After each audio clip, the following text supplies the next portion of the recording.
le filtre d'amour. On voit nos jumeaux, Wendy et ses potes, observer les nuages, et soit ils sont tous défoncés, soit on est à côté d'une centrale nucléaire spatiale. Il va bientôt y avoir un grand festival. Le grand festival de Woodstick. Oh, très inspiré. Et Wendy y invite les petits avant d'être interrompue par un bruit sinistre. Ça vient de la tombe vide là-bas. Ah, c'est pour sûr une créature fantomatique et pas du tout un type pas fichu d'articuler autre chose que... tout de suite. Le nez dans la tombe. Le nez dans la tombe.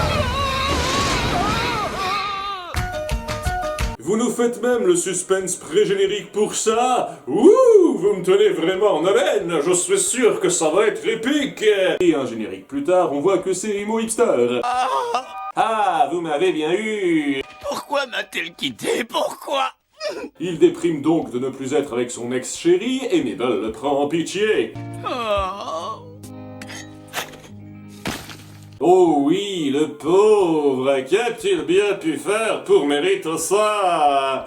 Après, il est vrai que Mabel est assez détachée de cette situation. Ce n'est pas comme si elle avait vécu une mauvaise relation similaire. Oh, attendez! Tu sais ce qu'il faut à Robbie maintenant? Une nouvelle petite amie. C'est la seule voie vers le bonheur!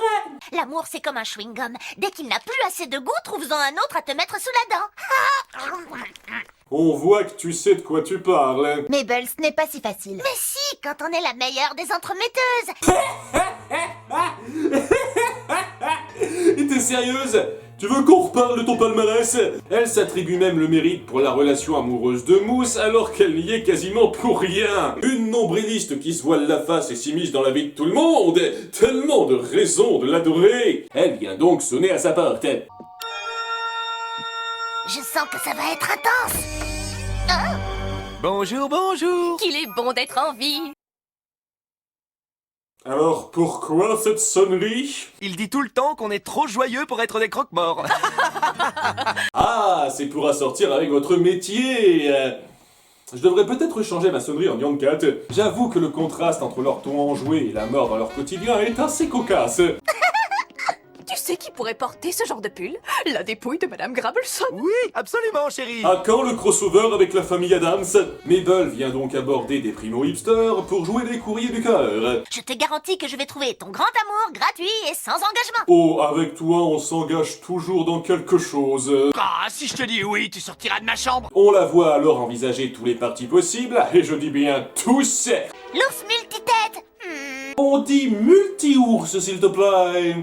Et quand est-ce que tu l'as rencontré? J'imagine qu'elle lui a rendu visite Orchamps dans sa grotte pour se faire une soirée musique baba. Ouais, ça reste toujours aussi con 23 épisodes plus tard. Et tout ceci ne sert à rien puisqu'elle part sur le choix évident de la copine texto. Ouais, je sais, elle a un nom et je m'en fous. Tambri, toi, moi, rendez-vous, ramène ton joli, si joli minois, ton admirateur secret. Et bien entendu que je vais répondre positivement à une demande louche comme ça.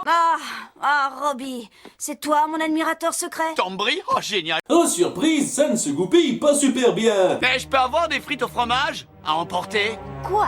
Mais je ne comprends pas. Normalement, je ne me trompe jamais pour former un couple. T'as vraiment besoin qu'on reparle de ton palmarès. Fortuitement, Cupidon en personne fait irruption juste à ce moment-là, sous les traits d'un chanteur pop. On va réécrire l'histoire ce soir, en commençant avec toi et toi.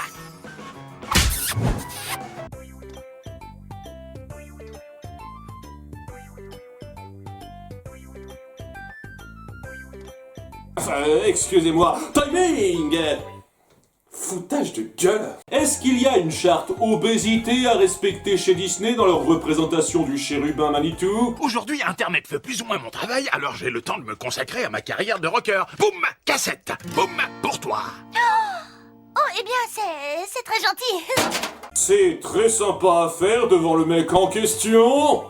Tu sais même pas si sa musique est bien ou pas. D'ailleurs, il devrait l'avoir vue, là. Pourquoi il fait comme si de rien n'était? Il doit être stone ou un truc comme ça. Ça explique pourquoi il se fait piquer une potion d'amour aussi facilement. Je dois admettre qu'en termes de paresse d'écriture, cet épisode atteint un niveau assez inégalé dans la série.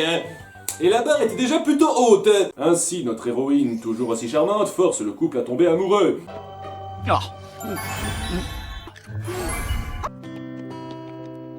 Couple parfait! Parfaitement forcé!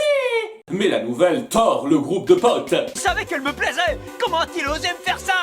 Quoi? Tu craques sur Tambry? Et tu l'as dit à Robbie, mais pas à moi? Oh, je la déteste! C'est bien son genre de faire un coup pareil, draguer mon ex derrière mon dos. Bon ben c'est officiel, j'en ai plus rien à foutre. Nos jumeaux vont donc chercher à défaire l'effet de la potion pour rabocher la bande des ahuris superficiels et doivent donc s'infiltrer pour revoir Cupidon. Oh, ils sont bras dessus, bras dessous comme un vrai couple. Eh, vous êtes en public, on vous voit, un peu de tenue. Dipper, suis-moi! Ok, tout le monde est devenu myope et malentendant dans cet épisode. Bien entendu, on emmerde les discussions et on choisit l'option vol en priorité. With fun sinon. Et en s'échappant, ils assomment un groupe de chanteurs et se font acclamer par la foule. Est-ce que c'est le jour des fous aujourd'hui? Cupidon les arrête avec un sort plutôt à propos. Vision des peines de cœur passées.